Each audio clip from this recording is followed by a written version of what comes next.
आता ते cross shot मारायचं जे आहे ना, त्या टेक्निकमध्ये काय आहे की खाली वाकल्यानंतर ना, तर किंवा असं जरी वाकलं ना, असं केलं तर ह्याच्यामध्ये हा जो शोल्डर आहे हा राईट पायाच्या इकडे पाहिजे, त्या लाईनमध्येच पाहिजे. म्हणजे ओपन जरी ओपन स्टान्स केला ना, तो तिथंच राहायला पाहिजे, राईट पायाच्या लाईनमध्येच राहायला पाहिजे. जर जरा जरी इकडे झाला, मग हा मध्ये झाला दोन्ही पायाच्या मध्ये आणि हा शॉर्ट लागला, मग आपल्याला असं ओपन करून खेळावं लागतं. मग तुम्ही क्रॉस नाही करू शकत.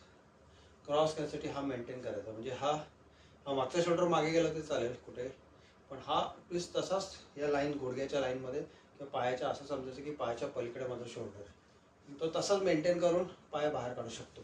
आणि यू कॅन प्ले स्ट्रेट किंवा 6 पण असं जर केलं पूर्ण काढून, म्हणजे शोल्डर दोघं पडलं तरी चालेल, पण शोल्डर या लाईन, या पायाच्या लाईनमध्ये इकडे पाहिजे है ना. म्हणजे आहे इकडेच या लाईनमध्ये, ही पायाची लाईन स्ट्रेट लाईन आहे, त्या पायाच्या लाईनमध्ये पाहिजे. म्हणजे हे गोळा फेकसारखं तसंच पाहिजे. आणि शॉट मारायचा. तर मी दाखवतो कसं शॉट मारता येतं.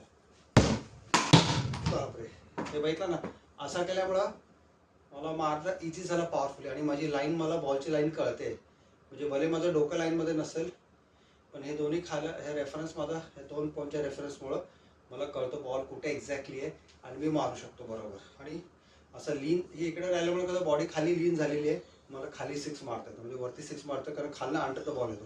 पण हे जर झालं तर मला अंडर द बॉल जाणं जरूर आहे, येत नाही. असं जरा देखील ओपन झालं असेल आणि आता ह्याच्यामध्ये आहे, दोन्ही पायाच्या मध्ये हा शोल्डर, तर मला अंडर जाता येत नाही.